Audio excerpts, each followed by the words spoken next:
Student 50 से 60 हज़ार रुपए के अंदर क्या बिजनेस कर सकता है। मैं एक चिप्स के स्टॉल पे मौजूद हूँ, आपको अंदाजा तो हो गया होगा।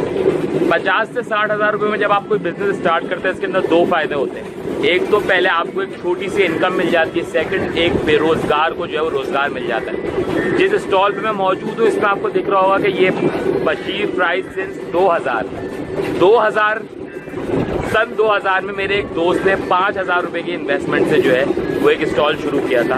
आज अल्हम्दुलिल्लाह वो एक बहुत बड़ी जो है वो दुकान है, यहाँ एक बहुत बड़ा पूरा सेटअप है जो आपके पीछे हो रहा है। लेकिन आपको यहाँ लाने का मकसद ये बताना है कि ये काम किस तरीके से हो सकता है। 50 से 60 हज़ार रुपये में आपको एक्स्ट्रा एक्सपेंस नहीं करने, किस तरीके से आप जो अपना एक्सपेंस बचा सकते हैं। ये देखिए, ये जो आप स्टॉल देख रहे हैं ना, ये आपको पड़ेगा 35,000 रुपये का, तो 35,000 तो आपके इसमें खर्च होगा। अब ये सब चीज़ें आपके लिए ज़रूरी नहीं है क्योंकि ये बहुत बड़ा सेटअप है।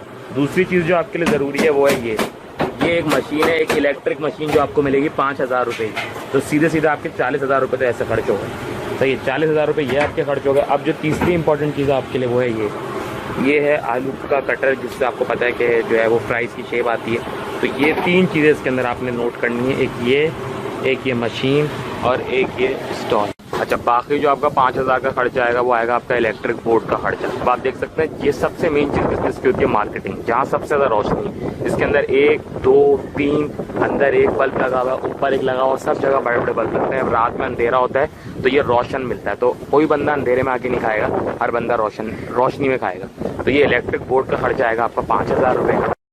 बिजनेस का रूल, कोई चीज़ आपने ज़ाया नहीं करनी, हर चीज़ आखिरी ड्रॉप तक यूज़ करनी है। ये आलू का एक बोरा जो है वो 40 किलो का है, मतलब 40 किलो एक मन का हो गया। तो यहाँ तो ज़्यादा मन निकलता है, लेकिन अगर आपका जो है वो एक मन भी निकल जाए तो बहुत है। अगर नॉर्मल मार्केट में आपको ये आलू जो है 60 रुपये मिल रहा होगा, तो सब्ज़ी मंडी से आपको 30 रुपये मिल रहा होगा। तो आपने हमेशा जो है वो सब्ज़ी मंडी से जाकर लेना, कभी भी नॉर्मल जगह से नहीं खरीदना।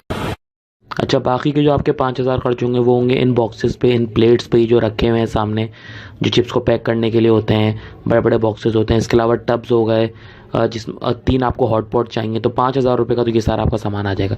इसके अलावा आपका डिस्प्ले जो है ना वो हमेशा अट्रैक्टिव होना चाहिए, मतलब उसके ऊपर केचप भी रखा हुआ है, मायनीज़ भी रखा हुआ है और चटनी भी रखी है, रायता भी रखा है। इस तरह बन आपने सामने फैला के रखे हुए हैं ताकि कस्टमर को ये भी पता चल रहा है कि भाई हम बर्गर भी सेल करते हैं। हमेशा आपका डिस्प्ले ऐसा होना चाहिए जिससे कस्टमर अट्रैक्ट और आपकी तरफ आए कि भाई ये क्या क्या चीज़ें सेल कर रहे हैं, थोड़ा कलरफुल होना चाहिए। बिजनेस की सबसे मेन चीज़ होती है वो होती है उसकी कॉस्टिंग, कि मुझे एक चीज़ कितने की पड़ रही है और मैं उसे कितने का सेल कर रहा हूँ, ये बहुत ज़रूरी चीज़ है। तो ये आपने किस तरीके से निकालनी है, ये आपने इस तरीके से निकालनी है। आपने 1 किलो जो आपने आलू मंगवाए हैं ना, वो 1 किलो आलू आपने डालने मशीन के अंदर, सही है। और उसमें जितना एक मशीन में डलेगा ऑयल, उसमें जो चीज़ें डलेंगी वो सब आपने डालनी है। अगर आपको ऑयल का पैकेट पड़ रहा है 160 रुपये का फ़र्ज़ करो, और मशीन के अंदर एट अ टाइम जो है वो 50 रुपये का ऑयल जा रहा है, और 1 किलो आलू 50 रुपये में पक रहे हैं, 1 किलो आलू आपको पड़ रहे हैं 30 रुपये के, और 50 रुपये का तेल यूज़ हो रहा है, तो 80 रुपये तो सीधे सीधे ये काउंट हो गए। तो जो भी उसमें एक्सपेंस लगेगा लेबर का, हर चीज़ का एक्सपेंस उस पर आप जोड़ोगे, हर चीज़ का एक्सपेंस डिवाइड करके। जैसे अगर लेबर की तनख्वाह 9,000 रुपये, तो एक दिन की 300 रुपये हो गई, तो एक उस पकाने में उसके 50 रुपये लग रहे हैं। सर उसको लेबर के आपने 50 रुपये डाल दिए, तो वो सब लगाने के बाद जो है अब आलू की प्लेटें बनाओगे या जो भी उनको बॉक्सेस में डालोगे, और देखोगे कि मुझे जो 100 रुपये की चीज़ पड़ रही है वो बिक कितने की रही है। ये सबसे मेन पार्ट है बिजनेस के अंदर। अगर आप ये नहीं करोगे तो आपका बिजनेस फेल है। सब बिजनेस फेल इसी वजह से होते हैं कि लोगों को कॉस्टिंग समझ नहीं आती। लोग बोलते हैं यार हम कॉस्टिंग कैसे करें, हम पर आते हैं आलू काट के बेचना शुरू हो, ये गलत है। आपने उसकी कॉस्टिंग निकालनी है कि भाई उसकी कॉस्टिंग ये मुझे पड़ रहा है, अगर मैं 1 किलो आलू बेचता हूँ वो मुझे बनने के बाद पड़ रहा है 100 रुपये का, तो मैं जो हूँ उसको बेच रहा हूँ अराउंड 150 या 200 रुपये का। तो ये आपकी कॉस्टिंग है जो भी आप बिजनेस कर रहे हो, तो ये बहुत ज़रूरी है। आज का एपिसोड हम यहीं पे ख़त्म करते हैं। रब रखा। कंप्लीट डिटेल मैं आपको दे चुका हूँ कि 60,000 रुपये में आप ये पूरा सेटअप कैसे लगा। सबसे लास्ट में सबसे मेन चीज़ है वो है लोकेशन। ये आप देख रहे हैं, ये एक पार्क है मेरे पीछे, इस पार्क के साथ एक पतली सी गली के अंदर ये बैठने का सेटअप है और ये स्टॉल है।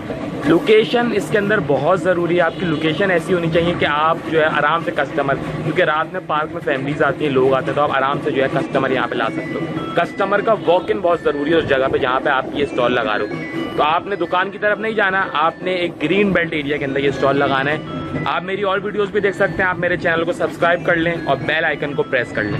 रब रखा।